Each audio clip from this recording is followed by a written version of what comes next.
What is up, everybody? We're back here at King Film Sports, and we got an interesting and fun video here. We're going with a religion or Christian-based bracket. We are going to be picking these games based on the religious nature or Christian nature of all of these schools here. So it will get pretty wild, but not too wild. I feel like some of these picks will be very interesting here. So we're going to go region by region. I'm going to be explaining some of my analysis here. So we started out in the South, and of course, it's very chaotic here as Auburn, they take down Alabama State. Now, if they were to face St. Francis, who lost to Alabama State in that crazy game in the first four yesterday, then we would have had a 16-1. But in the case that both schools are non-religious, then I will go with the higher seed or the more likely outcome. So we're taking Auburn to win that one. And then big example here, Louisville versus Creighton. Creighton, obviously a private Catholic Jesuit university. We're going to take them to get the win there and then to beat Auburn in the second round.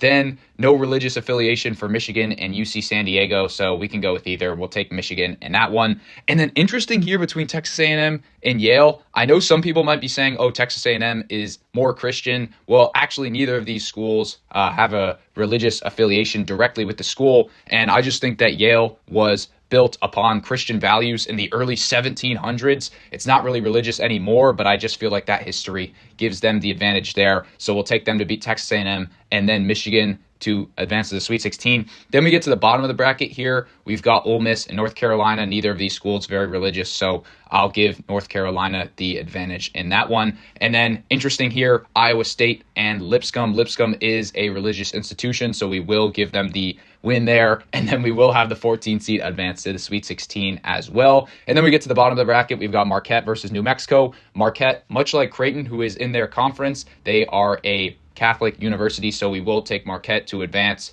to the Sweet 16 there as they do defeat Michigan State, who is not religious. So in these Sweet 16 matchups, we got Creighton and Yale. I'm going to be going Creighton there pretty easily. And then Lipscomb, Marquette. I just think that Marquette is the better team. I think that it is probably slightly a more Christian university. It is directly Catholic, so we'll take them. And then we've got Marquette versus Creighton. No real big advantage between these two. They did split in the regular season, both obviously being in the Big East, and I just think that Marquette is the slightly more likely team to get to this point, so we'll just take them to win, but could go either way there. That's pretty interesting.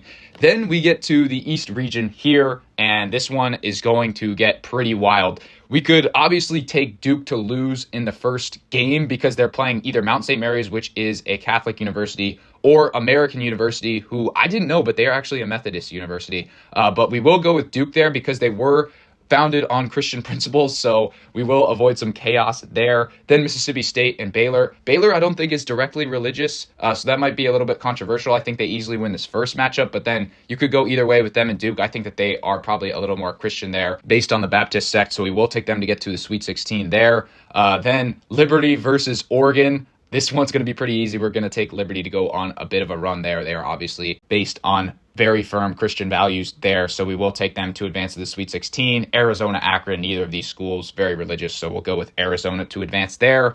And then this might be the most controversial part of the entire video. Some people might be saying to pick against BYU because they are an insult to Christianity with their Mormon principles, but I'm going to say that they win this matchup against VCU, who's not very religious, and then they also beat Wisconsin there. Does Mormonism or the LDS Church count as Christianity? That is a debate.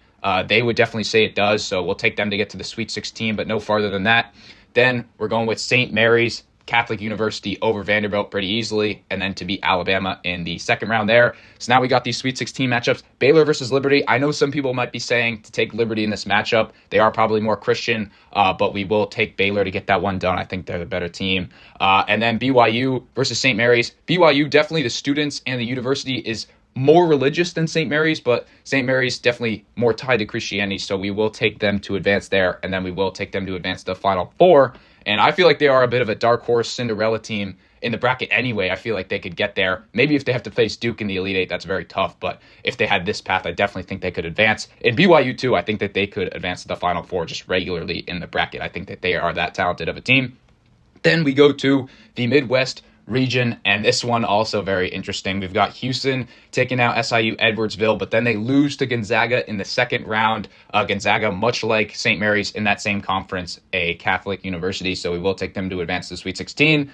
Then in this next group of 4 teams. The only one that's religious is High Point University. They are very similar to Grand Canyon. If you guys saw their run last year, students are very rowdy there, but they are technically a Christian school, so they will get to the Sweet 16. And then this is where it gets interesting because Illinois and Texas, not religious schools, but Xavier, much like the other Big East teams that we've gone over, is a religious school based on St. Xavier. So we will take them to beat Texas in that first 4 matchup. If you guys are seeing this after that already happened and Texas won, well, shucks, we're out of luck. We need Texas to go on a big run here for them. But let's hope that Xavier wins that one, and then they're going to go on a big run. They're going to beat Illinois and then Kentucky to advance to the Sweet 16. And this is the wildest part of the bracket here. We're going with Utah State over UCLA. A bit of a slight upset there, as I know that Utah State does have a lot of Mormons, but obviously those are both secular institutions. And then we're going with Wofford here, much like Lipscomb. They are a mid-major that is religious. So we're taking them to get a big upset over Rick Barnes in Tennessee, and then they will beat Utah State, advance to the Sweet 16.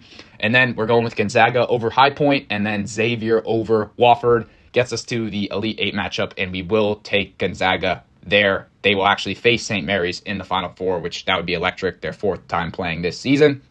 Then we get to the final region, the West here. And this one, we actually didn't have many religious schools, so this was interesting. On the top, none of these schools are religious, really, so we're going with Florida to advance to the Sweet 16.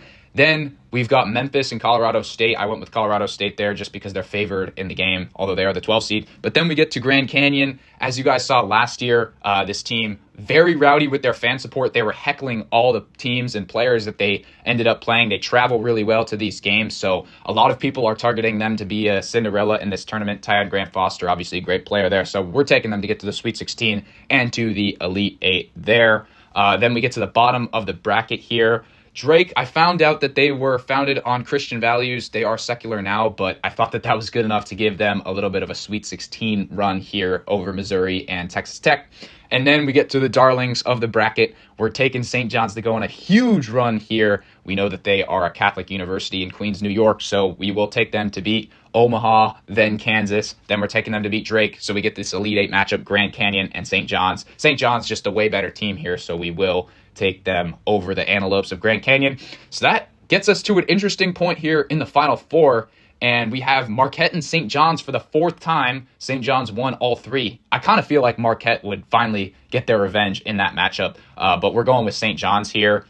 And then St. Mary's and Gonzaga. This would be their 4th time playing. Gonzaga did win that last one in the WCC championship, but lost the prior 2. I think that Gonzaga is the better team here. And I feel like all of these teams could make to the Final Four. The least likely probably being Marquette and maybe St. Mary's, but Gonzaga is a top 10 team according to the analytics. St. John's actually is not a top 10 team according to the analytics, but you've got Pitino as the head coach there. I think that always makes them dangerous, especially with their defense and if they can hit some threes. So I feel like this matchup, the final, St. John's and Gonzaga, would not be the most unrealistic here.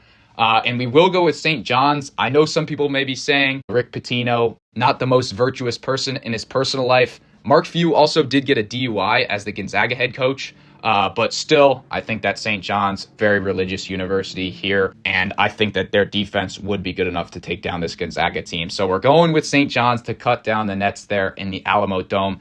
Let me know what you guys think of this bracket in the comments down below. I got the idea for this video based on a tweet that I saw, which was to bet on these teams in the first round games, but then I extrapolated that to make an entire bracket based off of it, and we will see. This one could burn up in flames in the first couple rounds if some of these teams lose, like Gonzaga, St. Mary's, or Marquette. Maybe St. John's even loses in that second round game, but I do see a lot of dark horse or Cinderella teams potentially here that could go on big runs. So we will evaluate how this bracket does. As always, be sure to like and subscribe. Comment your thoughts and opinions down below, as some of these might be controversial, and I'll see you all in the next one.